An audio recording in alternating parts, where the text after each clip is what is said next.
Assalamualaikum warahmatullahi wabarakatuh. Selamat pagi semuanya. Malam. Di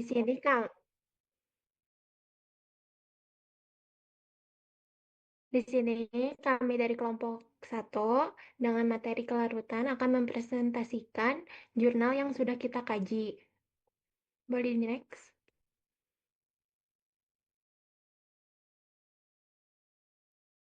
Dengan anggota kelompoknya ada Rosalia dengan NPM 007, saya sendiri Detria Aspajara 019, Dwi Viana 021, Naila Hani 024, dan Melida 029.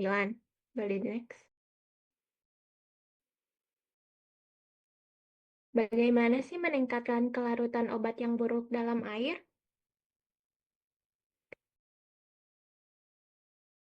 Nah, sebelum menjawab pertanyaan yang tadi, di sini kami dari jurnal yang kita kaji terdapat latar belakang masalah terkait kelarutan obat. Kebanyakan obat kan bersifat Kebanyakan obat bersifat lipofilik atau sukar larut dalam air yang menyebabkan laju disolusinya menjadi rendah dalam gastrointestinal, penyerapan obatnya menjadi tidak optimal, serta bioavailabilitas oralnya menjadi rendah. Sedangkan dalam farmasi fisika, obat harus larut secara molekul agar dapat diabsorpsi.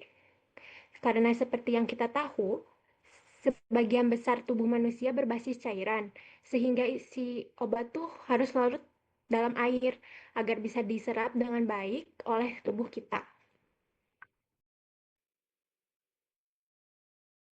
Lalu selanjutnya cara memperbaiki kelarutan. Dispersi padat. Dispersi padat atau SD adalah sistem di mana zat aktif didistribusikan dalam matriks atau pembawa inter. Klasifikasi pembawa. Generasi pertama, jenis pembawanya adalah pembawa kristal. Contoh materialnya ada urea, gula, asam organik. Lalu yang kedua, generasi kedua. Jenis pembawanya adalah pembawa amorf atau polimer.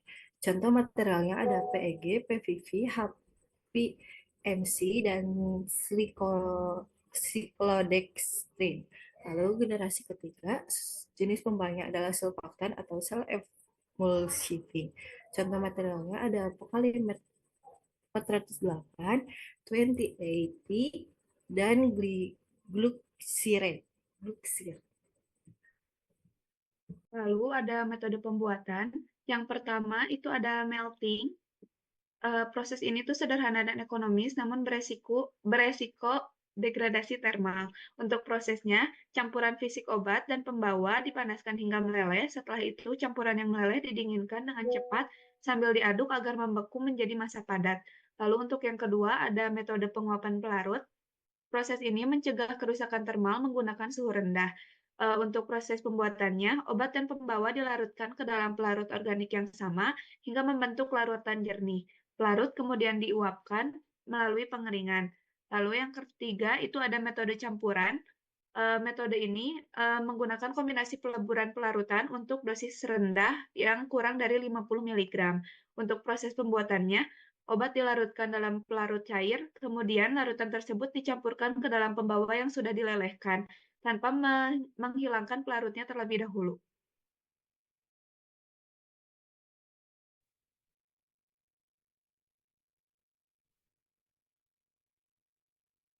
Di sini ada data hasil penelitian dalam jurnal. Yang pertama ada tadalafil polimer PPP dengan metode penguapan pelarut menunjukkan kelarutan dan disolusi naik.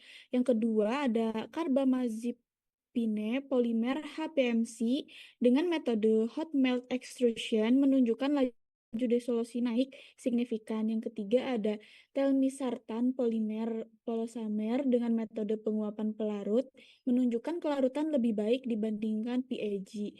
Yang keempat ada meloxicam polimer polosamer dengan metode peleburan menunjukkan pelepasan obat dan kelarutan naik. Yang kelima ada nevirapine polisamer HPMC AS dengan metode hot melt extrusion menunjukkan amorphous solid dispersion larut ke polimer dan mengatasi bioavailabilitasnya.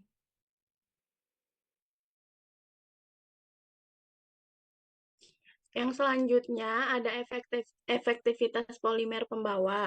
Pada gambar ini ditunjukkan perbandingan kemampuan beberapa polimer dalam meningkatkan kelarutan obat. Dalam konteks ini, telmisartan hasilnya bisa dijelaskan sebagai berikut. Poloksamer 407 peningkatan sekitar 95%. Ini yang paling aktif. PVP K30 peningkatan sekitar 85%. HPMC peningkatan sekitar 78%. PEG 6000 peningkatan sekitar 60%. Paling rendah di antara yang dibandingkan. Semakin tinggi presentase, semakin besar kemampuan polimer tersebut dalam meningkatkan kelarutan obat. Pemilihan polimer pembawa sangat berpengaruh terhadap peningkatan kelarutan obat. Dan dari data tersebut, Poloksamer 407 adalah pilihan paling optimal untuk meningkatkan kelarutan telmisartan.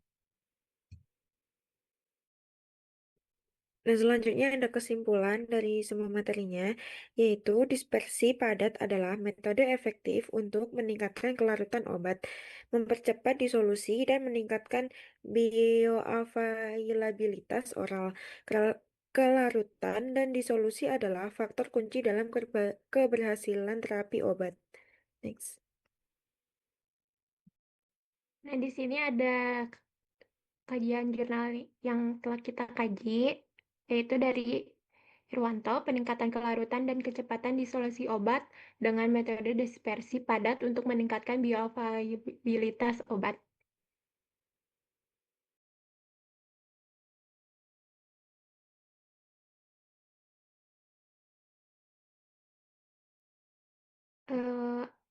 Mungkin segitu aja presentasi dari kajian jurnal yang kelompok kita. Apakah teman-teman ada yang mau ditanyakan?